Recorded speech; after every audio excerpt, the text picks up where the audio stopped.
Take 3, YouTube, and we're going to try this for the 3rd time. So far I've dropped my knife, couldn't get the camera to work, so we're going to hope this one works. Hey YouTube, it's Charles Redneck Nerd coming at you for another video knife review, this time on a dispatch knife that has no name, but dispatch folding knives on Amazon, you'll have an array of choices.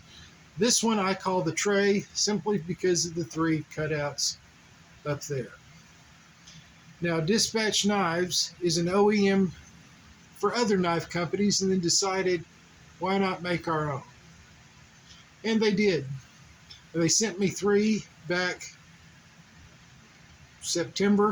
into September, and I've reviewed them, did short reviews on them after, limited use, and wanted to get back with you and give you my opinion on each one individually, so this will be the first one of those. This is on what I call, again, the Trey. And I have cats. The Trey is a 3.7-inch D2 steel blade with a 4.9-inch handle, 8.6 inches overall. The handle scales are G10. The interior is milled out somewhat, and the blade is 1/8 of an inch thick. The hardness rating on that blade is 59 to 61. The knife weighs a grand total of 4.3 ounces, and the blade style is Tanto, the Americanized Tanto anyway.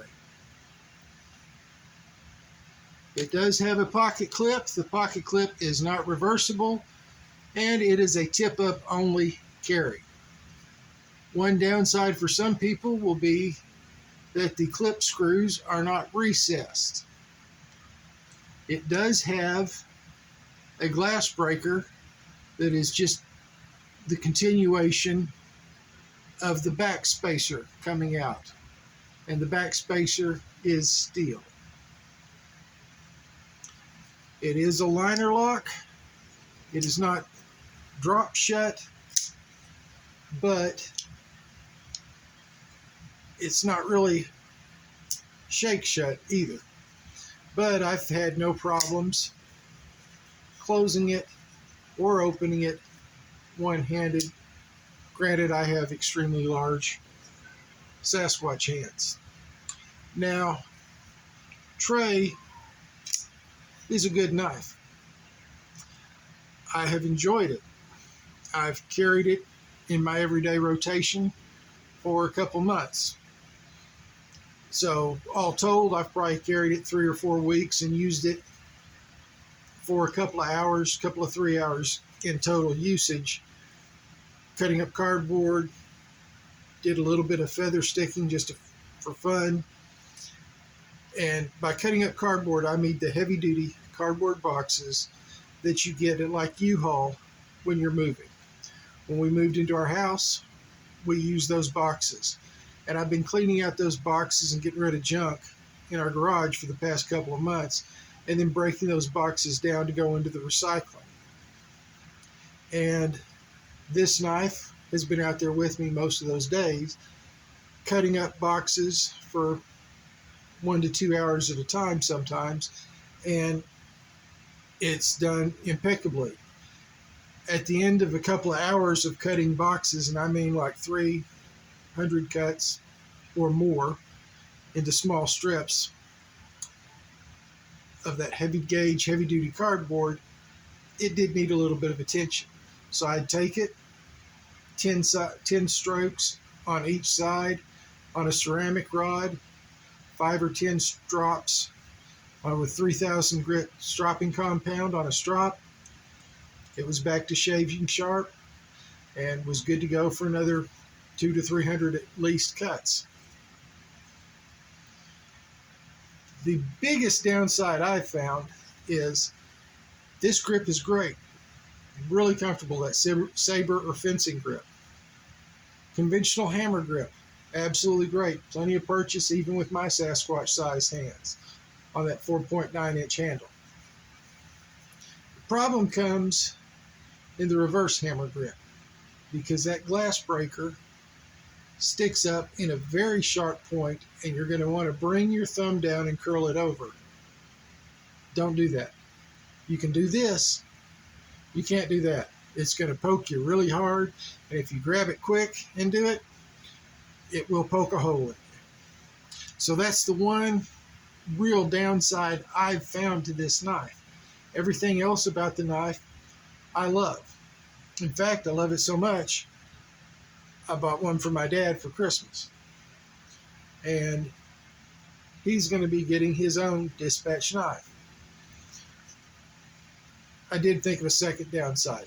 If you're wanting to choke up on the finger choil, I would suggest wearing a glove, because while it is possible if you pull your finger down low on the flipper tab and kind of pull it down like you're pulling a trigger, you can do that.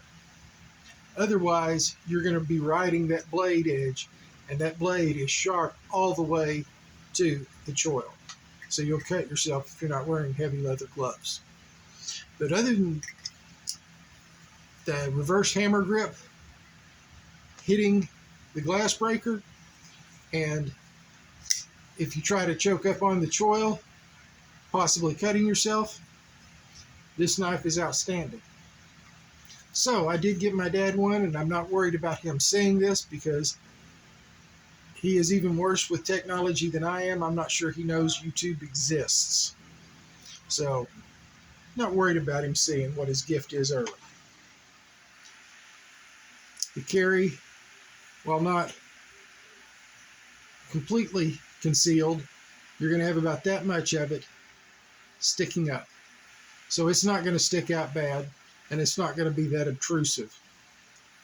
Now we come to the part of the episode that Little Squatch always enjoys making his appearance, so he can tell you who you need to be watching on YouTube besides, of course, the Redneck Nerd. And that would be Scab at Choir Boys Cutlery Outdoors. Always check out Scab if you want to see a knife that has actually been out and getting to watch it hard use for 10 to 15 minutes of edited footage that he's edited down from probably 2 to 3 hours of him actually being out there using the knife, cutting all sorts of mediums, doing all sorts of outdoor tests.